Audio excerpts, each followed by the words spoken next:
Nobody's ever been allowed to fly here.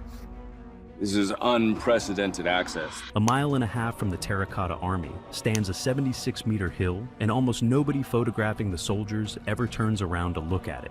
Sealed since 210 BCE, mercury in the soil above it that no farmland explains. Albert Lin brought ground-penetrating radar and drone LiDAR here. I specialize in using technology to discover what lies below the Earth's surface. The Emperor's tomb is right beneath my feet. And aimed them at the floor instead of the faces. And what came back was not one tomb. It was walls, tiers, a drainage system, a chamber that never flooded. An entire buried city that no visitor has ever seen and no archaeologist dares open. The front door mistakes. In March 1974, Yang Jifa, 5 of his brothers and a neighbor were sinking a well at Xi'an village in Lintong County, east of Xi'an. 2 meters down, they hit compacted earth, then broken red pottery, then bronze arrowheads. Yang threw the pottery into the corner of the field and sold the arrowheads for scrap. Remember those arrowheads. They come back later, in a place nobody wants to find them. What followed was the excavation of 3 pits, the Great Hall of Infantry from every poster, a second of cavalry and chariots, and a third that looks like a command post. Published estimates run to roughly 8,000 figures, over 500 horses, and more than 130 chariots whose timber rotted away centuries ago.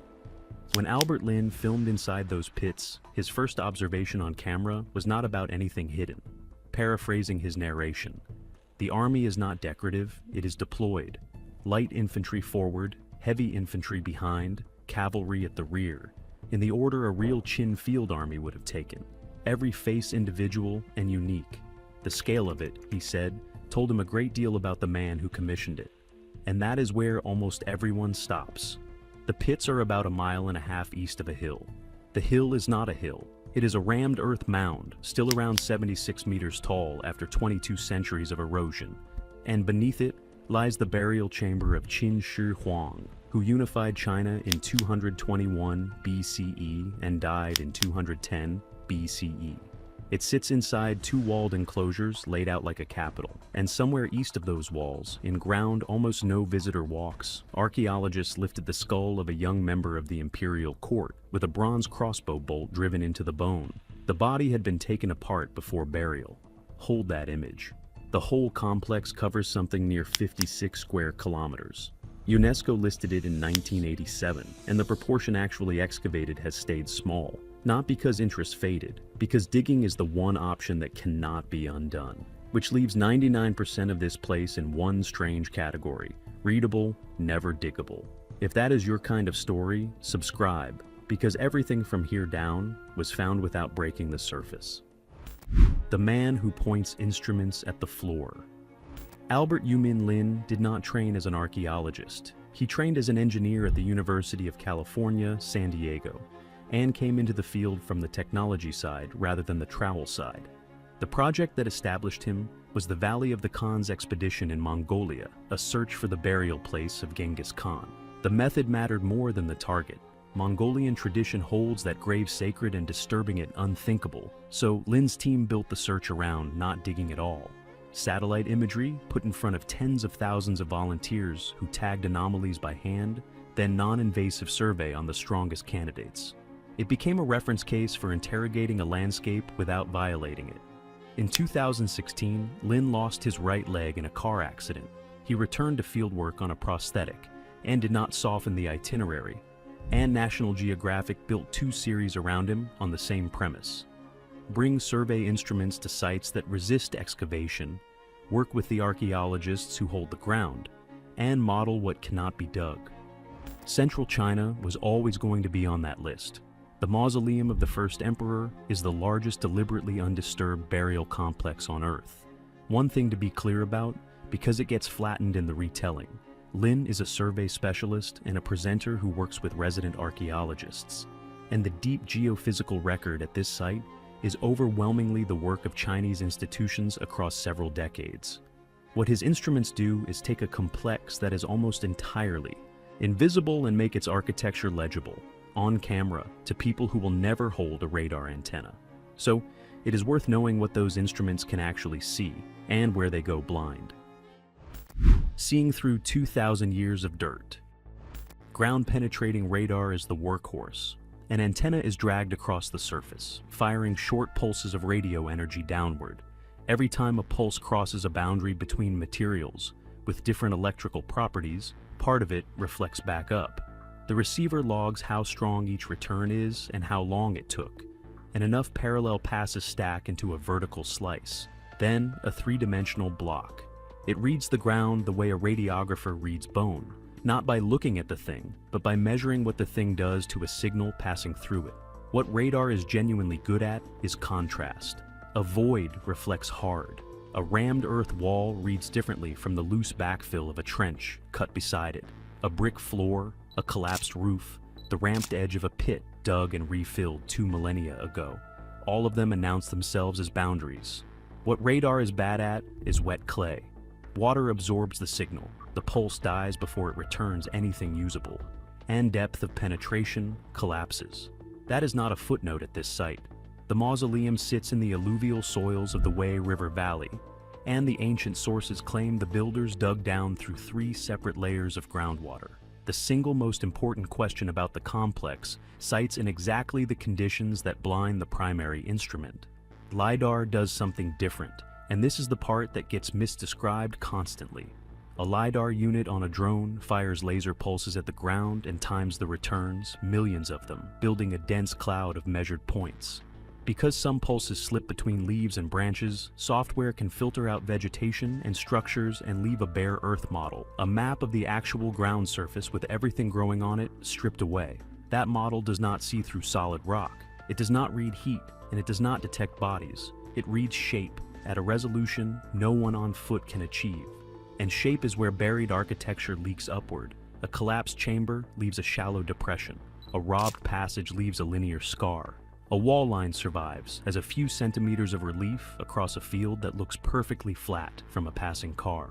On a bare earth model, those centimeters are impossible to miss. There is also a proposal on the table stranger than either of them. In 2021, physicists at Beijing Normal University published preliminary work on imaging the underground chamber using cosmic ray muons. Muons rain constantly through the atmosphere and pass through solid rock, shedding energy at rates set by the density of whatever they cross. Buried detectors nearby count long enough, and the shadow of a dense structure resolves out of the noise. The same physics found a hidden void inside the Great Pyramid, so the mound has now been interrogated for decades by every method short of a shovel, which raises the obvious question: if nobody has dug it, how does anyone know there is a structure inside it at all? The structure inside the mound. Because the surveys already found it, and what they describe is not a chamber, it is architecture. The most systematic campaign ran in 2002 and 2003, when Chinese geophysical teams, working under a national high-technology research program, carried out what was reported as the largest remote sensing investigation ever conducted at a Chinese archaeological site. They combined resistivity, magnetics, gravity, radar, and controlled drilling, and the picture that emerged rewrote the assumptions. Beneath the mound, they identified a burial chamber, roughly 80 meters east to west and 50 meters north to south, with an internal height reported in the range of tens of meters. Crucially, the readings suggested that the chamber had not collapsed and had not flooded. They also traced a thick surrounding barrier of finely compacted earth, and a drainage system engineered into the slope, apparently built to divert groundwater away from the chamber. That is the likeliest reason a void that size stayed intact under a hill for 2,000 years in a river valley. In one zone, the instruments returned a dense, localized anomaly consistent with a large mass of metal, which some researchers tied to the ancient accounts of accumulated treasure.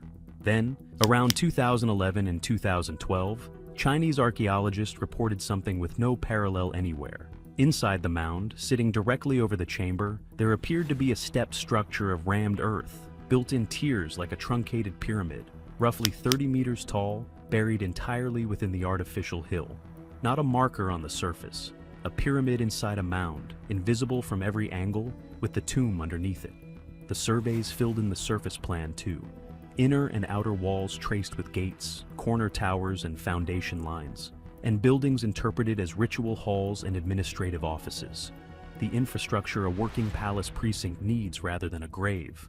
Around them, excavators have logged accessory pit after accessory pit. A pit of civil officials rather than soldiers. A pit holding 46 life-sized bronze waterfowl, posed along a modeled watercourse. And a line of 98 stable pits running some 1,500 meters at Shangjiao village, containing the skeletons of real horses laid facing west, with feeding basins and lamps set out in front of them. The hidden structures here are not caverns or secret passages in the horror film sense. They are a designed, layered set of enclosures wrapped around a chamber like the shells of a nesting box, with a city plan on top, and none of it appears on the map handed to visitors at the gate. Now the limitations in one place because they apply to everything that follows. All of the above is geophysical interpretation, not excavation. An anomaly is an inference about density and boundaries, not a photograph. Radar can be wrong, wet ground makes it worse, and drilling samples a pinhole and infers the rest. The Chinese teams have consistently framed these results as provisional. The soil chemistry that comes next has ordinary competing explanations that must be ruled out rather than waved away. And nearly everything written about the inside of that chamber descends from one historian working a century later, under a dynasty with a motive. None of that makes the picture worthless. It makes it a reading rather than a record, and the difference matters at every step from here. The poison that keeps everyone out. The oldest description of the chamber was written by a man who never saw it. Sima Qian compiled the records of the grand historian in the 1st century BCE, roughly 100 years after the first emperor's death, and Chapter 6 contains the account that every later story descends from. He wrote that work at Mount Li began when Ying Zheng first took the throne of Qin and expanded after unification, when 700,000 men were sent there from across the empire. He wrote that they dug through 3 layers of groundwater and poured bronze for the outer coffin.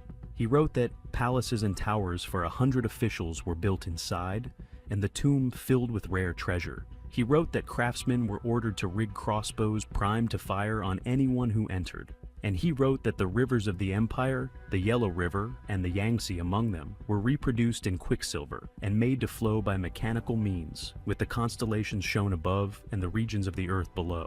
Quicksilver is Mercury. For most of the 20th century, that passage was filed under literary excess, the flourish a court historian adds to make a dead tyrant properly monstrous. Then somebody tested the soil. I want to hold here for a moment, because this is where the story stops being folklore. Every line in that passage reads like it might be metaphor. One of them turned out to be a measurement. And once a chemist could stand on that mound and detect what the text described, the rest of the paragraph, crossbows included, had to be reconsidered as potentially literal. Surveys of the ground above the burial mound, running back to the early 1980s and repeated since, have returned mercury concentrations substantially above the local background. The important part is not the number, it is the shape. The elevated readings cluster over the mound. They do not spread evenly across the surrounding farmland, the way an agricultural or industrial source would. Mercury does occur in Chinese soils for ordinary reasons, from coal combustion to historic fungicides, and a single high reading proves nothing at all. What is difficult to explain away is the localization. A regional source should produce a regional signal, and the signal here has edges that match a burial mound. Some researchers have gone further, arguing that the distribution across the mound is patterned in a way that loosely echoes the geography of the empire, with heavier readings where the great rivers would sit on a map. That reading is contested and it rests on a limited sampling grid. The physics is what makes this a practical problem rather than a curiosity. Elemental mercury evaporates at ordinary temperatures. Seal it in a void and the air inside moves towards saturation and stays there because nothing carries the vapor away. It is absorbed efficiently through the lungs, and modern occupational limits are set in millionths of a gram per cubic meter of air. Whatever has accumulated in that chamber, the first consequence of opening it is that the vapor vents into the space where the excavators are standing. There is a second consequence that may matter more to what survives. Mercury attacks metals. It amalgamates readily with gold and silver, and it corrodes bronze. If that chamber holds the objects the accounts describe, they have spent 22 centuries with a substance that dissolves the exact materials they are made of. The excavation may not be opening a treasury, it may be opening a reaction that already ran. And Mercury is only the second reason nobody digs. The first is paint. Every terracotta figure was originally polychrome. The clay was covered with a ground of lacquer tapped from the lacquer tree, and the colors were laid over that. Cinnabar red, malachite green, azurite blue, bone white, and a synthetic purple made from barium copper silicate that has no known parallel in the ancient Mediterranean world. Cinnabar, incidentally, is mercury sulfide. The same element runs through the paint and the rivers. When figures were exposed during excavation, that lacquer ground, having sat in stable humidity and total darkness for 2 millennia, began to curl and lift within minutes of meeting open air, carrying the pigment with it. Colors that survived 22 centuries were lost in the time it takes to walk across a pit. Conservation science has moved a long way since, through a long collaboration between Chinese and German conservators that produced consolidants and controlled humidity lifting, able to hold the lacquer in place. But the lesson set hard. At this site, exposure is destruction unless the technique is ready first. So the chamber stays shut, the surveys continue, and the record of what surrounds it keeps getting worse. Because within a few hundred meters of that mound, excavators found the bodies of people nobody commemorated. They were disposed of. The 17 graves to the east. In 2003, archaeologists from the Shanxi Provincial Institute of Archaeology excavated a cluster of tombs at Shangjiao village, immediately east of the mausoleum's walls. There were 17 of them, set out in a north to south line. 8 were opened. They were not workers' graves. Each was a large shaft tomb with a ramped access passage, the plan reserved for high status, and the contents matched: gold and silver ornaments, jade, lacquerware, fragments of silk and animal bone, running to roughly 200 objects. One of the 8 held no human remains at all, only a bronze sword. The other 7 held bodies, 7 individuals, 5 male and 2 female by the published accounts, young and, by skeletal indications, healthy when they died. Burial number 15 is the one that stops people. Embedded in the cranial vault of the skull, recovered from it, is a bronze trilobate arrowhead, the standard projectile of the Qin military crossbow. 3 blades cast to tolerances that studies of Qin bronzes have shown to be remarkably tight, mass-produced by an armory that standardized its ammunition centuries before anyone else did. It is the same class of object the well-diggers dug up in 1974 and sold for scrap. One of them turned up in a man's head. The rest of the burial is worse. Accounts of the excavation describe the head and the limbs separated from the body, and the remains placed on top of a treasure box inside a multi-layered coffin, not thrown into a pit, arranged in pieces with grave goods. Among the objects with the body was a small silver toad, with the characters for Shao Fu inscribed in its mouth, the title of the office that managed the imperial privy treasury. That inscription places this person inside the court, not outside it. Nearby, in a separate group of roughly 100 tombs inside the mausoleum precinct, excavators found only young women. Several of those bodies had also been dismembered, with parts placed outside the passageways leading to the burial chambers. Researchers later attempted facial reconstructions from 2 of these skulls, one male and one female, and the images circulated widely, faces assembled by software from heads whose owners were meant to disappear. Most scholars read the cluster the same way, and the reading follows the Han-era histories. The first emperor died in 210 BCE while traveling away from his capital, and what the texts describe next is a coup conducted on paper. His chief minister and the keeper of the seals suppressed the news, and a forged instruction went to the eldest son at the northern frontier, ordering him to take his own life. He obeyed. A younger son, Hu Hai, took the throne as the second emperor, and securing that claim reportedly meant removing every sibling who could contest it. The graves at Shangjiao, by their status, their placement, and their violence, are generally interpreted as the people on the losing side of that succession, interred at the edge of their father's tomb. Interpreted, though, not proven. The identifications rest on location, on grave quality, and on texts written a century later. And the excavation reports flag a genuine anomaly. The bodies were placed in postures that do not conform to Qin burial convention, which is exactly the detail that should stop anyone declaring the case closed. The site archaeologists have said plainly that the identities require further work. What is not in doubt is that people of high rank were killed with military weapons and buried in pieces beside this mausoleum, and they were the smallest group of the dead. 700,000. Sima Qian's figure is 700,000 men, sent from every corner of the empire to Mount Li.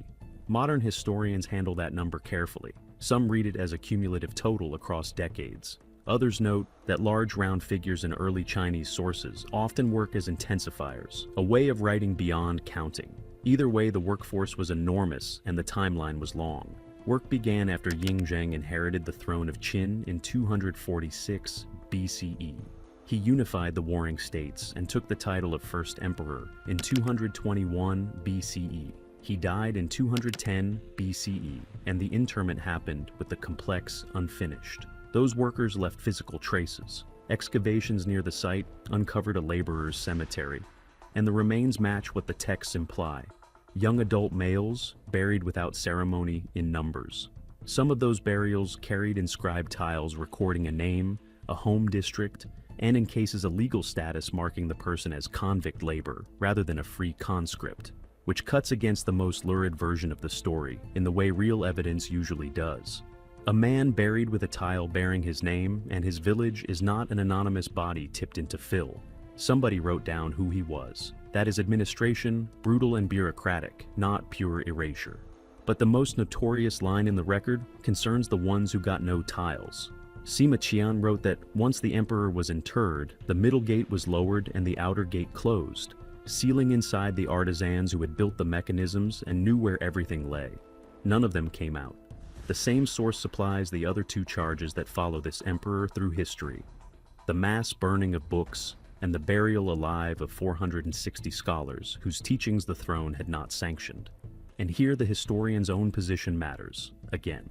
Sima Qian wrote under the Han, the dynasty founded by overthrowing the Qin, and a Han court had every incentive to record its predecessor as a monster whose fall was earned.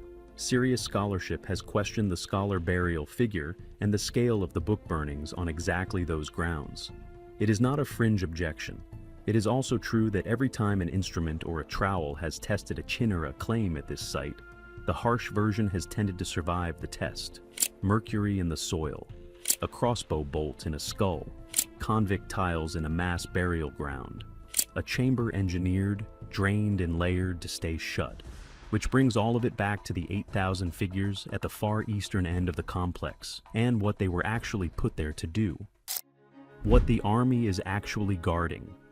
The warriors face east, and that direction was not aesthetic. East was where the conquered states lay, the 6 kingdoms swallowed to make one empire. The army was deployed outward, facing where a threat was expected. Set that against what the instruments describe, and the site reorganizes itself. Not a monument without buildings, but a buried capital. Walls, ritual halls, drainage, a stepped rammed earth structure inside an artificial hill, and beneath it, an intact chamber holding Mercury and a great deal of metal. Stables with real horses, bronze birds on a modeled river.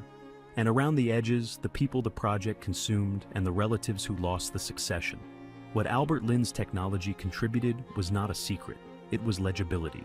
Radar, LiDAR, drone survey, and 3D scanning take a complex that is almost entirely invisible and make its architecture visible to an audience without breaking a single sealed surface, which at this site is the whole ballgame. The colors that flaked away in the 1970s are the argument for patience. The mercury in the soil is the argument for waiting until the technique is ready. And muon imaging, if it matures, may deliver the shape of that chamber without anyone lifting a spade, which means the likeliest answer to the oldest question about this tomb is that it will be read before it is ever opened, possibly long before, possibly instead. The clay soldiers were built to hold a line against the east for eternity. What they have actually held is a boundary between one archive and the people trying to reach it. And for 2,200 years, they have not lost a meter of it. Subscribe if you want the rest as it comes, because the survey results on this mound are still arriving decades later. And I'd like the comments to settle one thing for me. When the technology finally lets researchers read that chamber without opening it, should everything be published, or does some of it stay in the ground with him? The episode on the sealed chamber itself is on screen now,